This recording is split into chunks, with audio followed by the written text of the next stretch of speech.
What's going on, YouTube? Welcome back to the channel, man. You already know it's your boy Thierry VO, Trillionaire Hustle, helping you build your financial muscle, man. Like, subscribe, comment down below, share the channel with your people, man. Let's build that financial muscle together, man. So listen, today I wanted to go to the mall, right? I know nobody goes to the mall, no, but it's just something I had to see for myself. And I'm gonna also tell you what enticed me to actually try to go to the mall today, right? So Nike comes out earlier in the week. Nike announces that they're gonna be pulling their products from Foot Locker and they're gonna go straight to a direct-to-consumer business model. Cool. What does direct-to-consumer business model mean? Direct-to-consumer business model mean like you're probably gonna buy it from the Nike website directly and they're gonna ship it to you. Or the Nike app. That's a good thing to get. I got the Nike app. And you know what I mean? You go in there, you buy your stuff, and they just ship it to you direct. You don't got to go to a third party to get the stuff that you want. That's Nike, right? Cool. But, you know, since before the pandemic, Amazon kind of killed the direct-to-consumer game. Their delivery system is on point. Like, you know, you buy it today, you get it delivered tomorrow. You buy it early enough in the day, you get delivered the same day. So Amazon really the one that really took us over the edge in that game. And then now you got other companies doing it. A lot of companies now have their own app where you can buy directly from them and they ship it to you. That's what direct-to-consumer mean, right? So, in being that the pandemic is over, and I'm like, you know what? Let me see how much are people going back to the mall, people going back to consumer shopping. Is the mall game, or like, is the whole going to a store to buy your stuff, really, is that game completely dead? Is it for real dead? That's what I was really trying to look at. So I go over to the Nike outlet that's near my home. I live in Dallas, Texas. So go over to the Nike outlet over there. Cool. The thing is, I went there a couple weeks ago to buy some other sneakers because I've been trying to think about this, like going in these stores. But when I went there, it was like on a Wednesday night, like a Wednesday or Thursday, like in the middle of the week, you know, it's completely dead. But Saturday, midday, that's when you get that. That's the mall vibe time, right? So I go up in there today, and I'm like, yo, like, dude, it's packed to the bone, right? But the funny thing is, like, even though it's packed, there's nothing in there. Like, I don't know if that makes sense, right? If you go in the app, you see a lot of different stuff they have that you could buy. But when you're in the store, it's a lot of the same things that they just have spread across a bunch of aisles. It's like exactly the same thing, right? But they took a lot of space to put out the same product. And there's not a lot of stuff in the store. The store is packed, so the customers are getting people in and out of the store is a hassle, right? Then you go in the aisles, people just putting sneakers on, taking them off. I'm like, yo, like savages. Like, what are you doing, bro? You just putting sneakers on, taking them off, and just leaving them right there on the floor. I'm just like, yo, I could tell I haven't been inside of a consumer store to buy stuff. Though I'm like, yo, I was so offended. I'm looking around like, damn, this is disgusting. Everybody just throwing on sneakers and just, damn, okay. But I'm walking around and I'm just looking around, just, you know what I mean? Understanding how this is working. The people who are working in the store are a bunch of kids who hate to be there. They're probably just doing this as a high school job. There's no true customer service experience.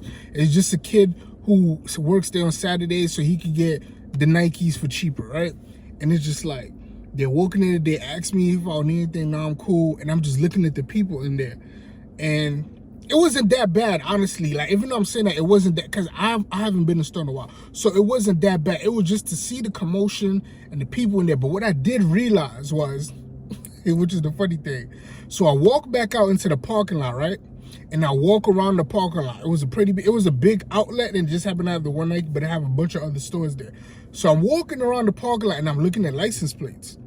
But what I realized is, because the Nike outlet was on the main highway, because it's right in the front of a main highway, a lot of the license plates in the parking lot are not from Texas. So what does that tell me? this is a stopping point for a lot of people traveling. Either they forgot or they realize they're about to go somewhere. They might need some quick sneakers and they running in Nike to get sneakers real quick. That's all it is. Like, it's just a stopping point for a lot of people, because like, you go down one row of license, you go down one row in the parking lot, it's not like a bunch of, how would I say, it's not like a bunch of the same plates from the same state. This is a lot of plates from a lot of different places. So I'm like, yo. And then what I also realized why I was so packed in there was, every time you seen people, it was a group. It was like a family. So that means they're traveling, right? That means they're traveling. You see a mama, dad, 2, 3 kids. Mom, dad, 2, 3 kids. Or a mom and a son, or dad and a son. And it's like, it's always a group, 4, 5 of them. Like, it's no, like, I remember when I was young, honestly, me and my friends, like 3 or 4 of us, yo, what we doing today? Yo, let's go hit the mall. You know what I mean? It was an event to go to the mall. It was like 3 or 4 of us. We go hit the mall, you know what I mean? We buying shoes, we talking to girls, we doing that. It was like an event to be at the mall. You get fly just to go to the mall. But everybody got on like these shorts, like outdoors, because, you know, it's getting hot. People going back out, they're doing activities, and they're just running inside Nike real quick to get a sneakers or a pair of shorts or some t-shirts for activities that they're going to be doing that they either forgot to pack for. It was sad, man. It was just like, it's over for the experience of going to a store to buy stuff. It is strictly just back to online now. It is what it is, man. It is what it is. Nike, great move for taking your stuff out of Foot Locker. Great move for taking your stuff out of Foot Locker. You know what I mean? You're gonna go direct to consumer. You already have the name brand, so people are gonna buy your stuff anyway. Right now, I'm wearing Nike slippers, and I have on Nike socks. Like, you feel me? You already got the brand name, and you're gonna be fine with direct to consumer. Foot Locker, I don't know what they gonna do, but hey, that's on them. Yeah, just stocks that have to do with direct to consumer business models, like Amazon, now Nike. That's another brand, now Nike. There's another stock I want you guys to talk about too. Alibaba and Mercado Libre. Mercado Libre is the Amazon version of South America. South America meaning like your Brazil and Paraguay, all of those countries. I can't name all the countries in South America. I can name Brazil, Paraguay, I guess Uruguay, what else? Panama. What else is over there? Chile. Like, that's the couple of countries I can name that's in South America. But anyway, that whole South America, they have their own version of Amazon called Mercado Libre, I think it's called. And then you also have Alibaba, and then you also have Amazon. Now, whatever I say about these stocks are just my opinion. Please do your own research, man. And, you know what I mean? I feel like those stocks are going to be successful, man, for real. Because that's where we're going, just direct-to-consumer business model. Anyway, man, like, subscribe. Wait, before I even do that, listen.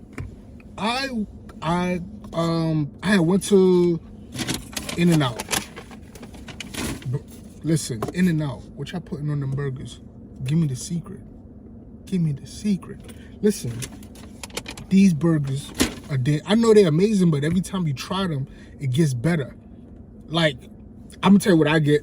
Double meat and grilled onions. That's it. I don't want no lettuce, no tomatoes, no special sauce. You can keep all of that. Just give me meat, cheese, bun, and grilled onions. That's it. And then you get you a shake. Now, what I do like about that shake is that a lot of times you go different places, you get shakes. Their shakes are like it's either very watery or it's very sugary. Either one. That's how the shakes usually are. But In-N-Out shakes are not very sugary or not very watery. And it doesn't taste like it's just syrup and milk. Like, the chocolate actually tastes like chocolate. It doesn't taste like somebody took Hershey syrup and then added the milkshake stuff. Or it doesn't taste like somebody took strawberry syrup. It actually is not that sugary, and it actually has the consistency of a good shake. Another thing though, y'all need to get out the fries business. Listen, French fries, don't do it. Listen, In-N-Out probably have the worst fries on earth. They're the first people I see that have fries, and kids don't even like their fries. I've never met a kid under the age of 5 that did not like French fries. But for some reason, In-N-Out keeps selling these cardboard cut up. That fry game, you need to quit it. Chill with the fries. Stop selling fries. Maybe you start selling sweet potato fries, or start selling another alternative to fries that goes good with burgers. But your French potato fries that you're making in the store, That's a dub. You could kill that. Them fries is horrible, nasty. They're horrible. Stop selling the fries, bro. Stop selling the fries. Horrible. But anyway, man, like, subscribe, comment down below. In-N-Out is hitting. Again, my burger special at In-N-Out is a double with meat, cheese, and grilled onions. Plain. No lettuce, no tomatoes, no $1,000, whatever. Anyway, man, just thought that was a little side note. Like, subscribe, comment down below. Share this channel with your people, man. Catch me on the next one. I'm gone.